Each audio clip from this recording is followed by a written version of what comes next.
I tell these young entrepreneurs, have intention. When you move with intention and you move with purpose is when things start opening up left and right, and then like the money's just coming in because it's like, yo, I was just moving with intention and people are investing into you. Yeah. People will buy into you before they buy into a product you're selling. Yo, welcome to another episode of Bold Entrepreneurs. I am your host, Mike Press. Man, y'all are not ready for the guest I got today. He has been in the public eye since the age of 15. He is an NAACP award winner.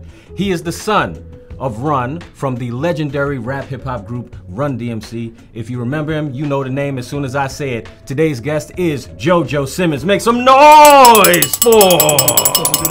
Yeah, you do it too. Yeah, you do it too.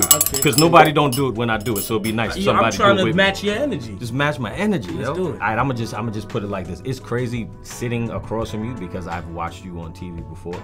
So I definitely thank you for coming on to the show today. Thank you for having me, man. But above anything else, what you eating today? Captain Crunch.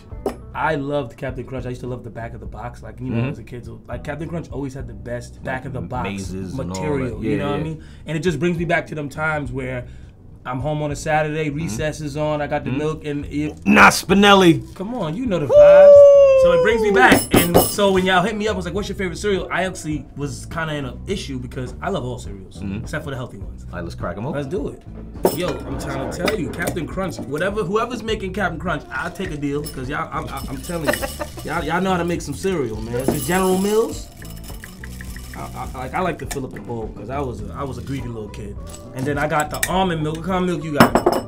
As always, man, I do the whole cow. See me now, I got a wife now, and I've been living with her for a long time, even before we married. And the only thing I had in the fridge is almond milk, so I had to make it work. And then, like everybody else, I was like, "Ew, what is this?" And then you start using it. Almond milk is dope. I mean, to me, it tastes the same.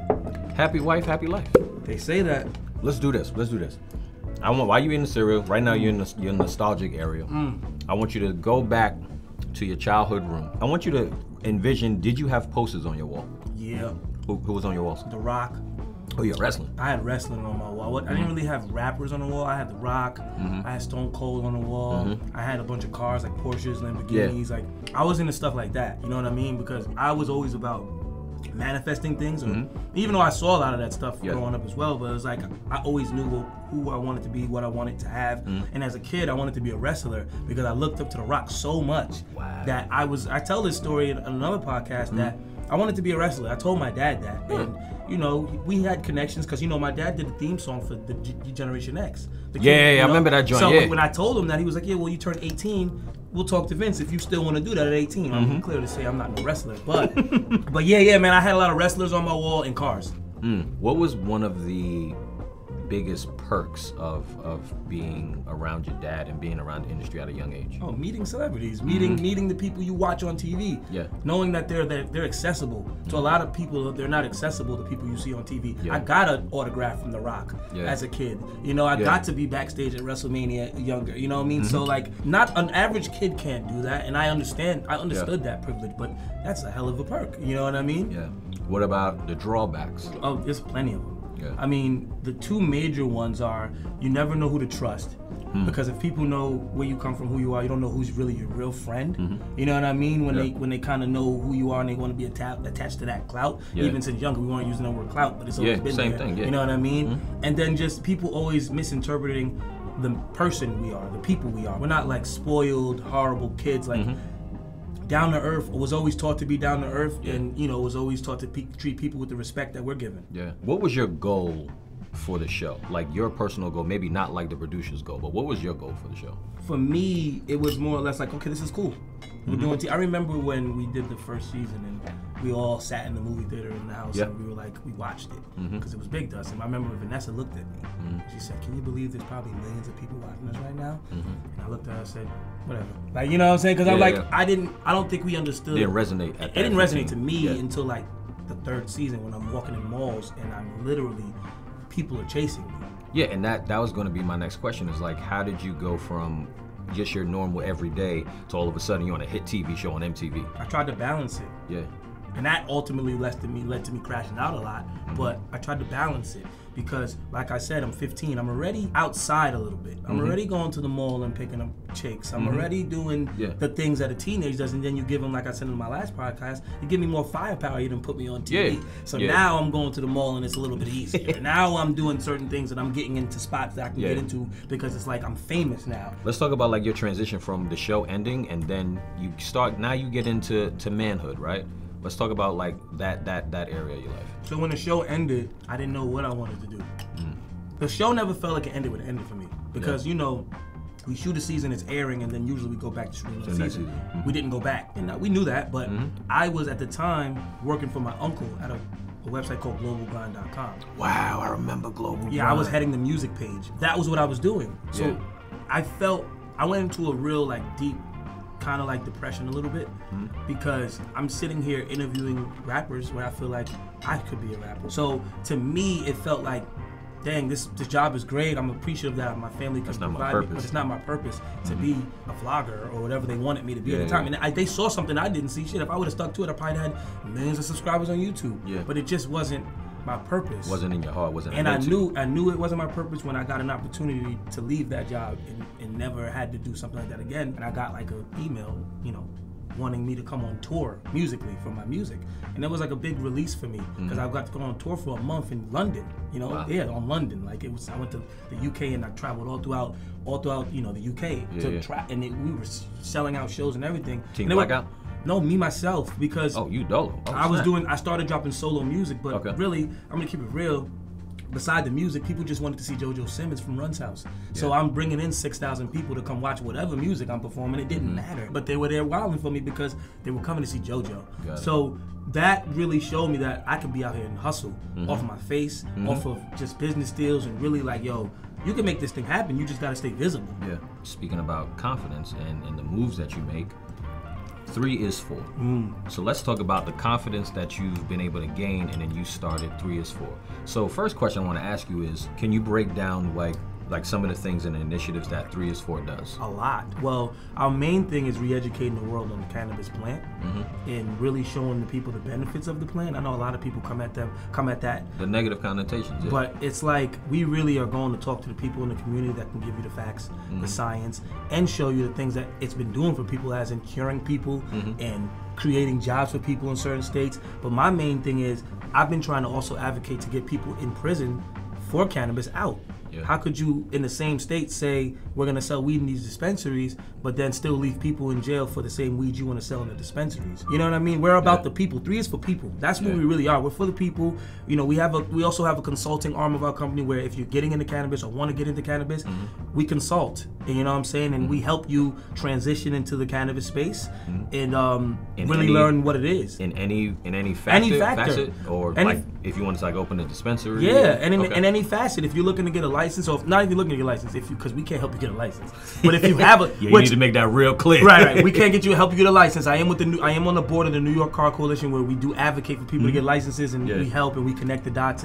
But I mean, if you have a license and you don't know your next way to go, come holler at us. Like, we got a team that is extensive and knows what they're doing and know what they're talking about. We do content. You know, we do content in cannabis. Really, we try to go to every space where cannabis is being spoken about and talk to the people that are important and really give people the facts and the common sense, and not just this propaganda that they spread about the plant. You know what I mean? And that's what we're really here to do, is really re-educate, because the people are already educated on it, but they need to be re-educated on what it really does and what it really is. And the people I've spoken to, the veterans, I've spoken to the women, I've spoken to the black people, I've literally spoken to everybody that said, yo, this saved my life, this got me off opioids, this is real deal stuff. We're out here really talking to people that are like, this has made my life way better. It's not just potheads sitting there eating cereal, man. Does all of that kind of tie into like the Last Prisoner Project? Yes, I'm with them. You're on the board, right?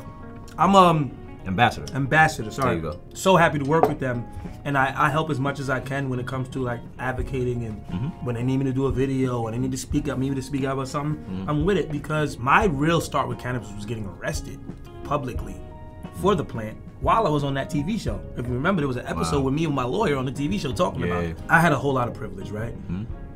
Easily got out, whatever. There's not a lot of people that have that. Yeah. And I feel like shining a spotlight on that is important too. So when I work with Last Prisoner Project, they're like, it's a no-brainer because they advocate to get people out of prison. There's so many things we're doing that we want to make sure that everything we do is connected to the cannabis space some type of way, even though that sounds like a wild story, right? Yeah. But it's all connected to cannabis. Yeah. You lived around these successful entrepreneurs, your dad as well as your uncle, right? What were some of the things that you adopted from them to get into your entrepreneurial journey? The hustle. Yeah. Just seeing them hustle. Like, you got to understand, a lot of people, they see their parents go to a 9 to 5, and that's respectable. I'm not, but I'm saying, like, what I saw growing up was self-employed entrepreneurs. My dad's an artist. My uncle's is a businessman. So, like, seeing them on calls or seeing them or going on tour with my dad, that's what I saw, and that's what I wanted. That's what I still dream about. It's like, I don't want to live like that, like, on my own. What was, like, one of the hardest parts of your entrepreneurial journey that you can remember? Not getting a real chance at music. But just because I was a child learning, you know, when you're a kid and you're trying to rap, trying to learn and all that. And like, I think we all done it. But I'm on a bigger field putting it out. And then there's like millions of people watching, like, this guy is horrible. But it's like, I didn't get a chance to really like develop musically. And I think, because I can't think of anything now in my businesses that I made mistakes on. Of course we make mistakes. Yeah. But nothing detrimental to make me feel like, damn, like I just missed it. If you had a young entrepreneur in front of you right now, what would be a harsh truth that you would tell them about being an entrepreneur? Oh, it's gonna take a long time. Patience and consistency are the key. I tell these young entrepreneurs, have intention. Yeah. I know it's easy to just go after the dollar because we need to support our families. We want to look fly. We want to wear clothes. We want to buy stuff. Yep. But when you move with intention and you move with purpose, is when things start opening up left and right, and then like the money's just coming in because it's like, yo, I was just moving with intention and people are investing into you. Yeah. Before trying to sell a product, sell yourself. And that's how I feel. Like, people will buy into you before they buy into a product you're selling. What's your, everything that you've done, music, cannabis, what's your boldest moment, like the one when where you had your highest moment? I think the boldest moment was actually getting into cannabis and saying, you know what, when my two partners, Dave and Chris, came to me, it was like, yo, you want to get into cannabis? And I was like, of course, but like, I want to do it the right way, bro. Like, I don't want to just sell weed. I don't, like, everybody tries to sell weed. I want to really make a difference, make an impact, and we can make money while we do that, but like, let's be different. Let's really, so I think me stepping out and being like, yo, I'm in cannabis, and now I'm like smoking publicly on cameras. It's a relief, because I used to be in the club behind my friends like, yo, block me, because it was like, I was living that life where I had to hide me smoking weed. Yeah. You know what I mean? And now it's like I can be public about it because I'm advocating for it. And I think that was a bold move on my behalf to say, I'm going to be the first Simmons to get into cannabis. What's next for JoJo Simmons? Oh, man, you're going to see a lot more of me. You know what I mean? Like, I've been seeing a lot of you now. But that's what I want more. Like, I want to be more visible. I want to be in the faces of people. I want to show people what I'm really doing. I want to show people the good I'm doing. Yeah. Because I'm really here to serve. That's what my purpose is. That's what my intention is to serve the people. And I'm not saying I don't want to make no money, but like, I want to help change laws when it comes to cannabis. I want to be a vocal point for the underrepresented in cannabis, and I also want to be a vocal point just for the underrepresented in the world. Like, I just want to talk for people, and I want people to understand that, like, I'm down to earth. I'm cool. I'm just like you. I might not have grew up like you, but I understand you, and I understand people. What does JoJo Simmons want to be remembered for? My impact, how many people I can help. Like, that's what I want to be remembered for. I want to be remembered for the people that I bless, the things that I do for people. I want to, when that's all said and done, I want people like, yo, he was really like, he really did this for me, or he did that for me, or he helped me get here. Everybody says they're a boss, but you're not a boss until you can help other people. You know what I mean? You can help yourself all you want. That don't make you a boss. That just means you're getting money. Yeah. But like, when you can help others and you can bring others up with you, that's what I'm about. Before we get up out of here, we gotta do one thing. Talk to me. It got soggy, but it's cool though. Nah, you gotta take this to the head. The milk? Come on, I ain't know. Whole thing.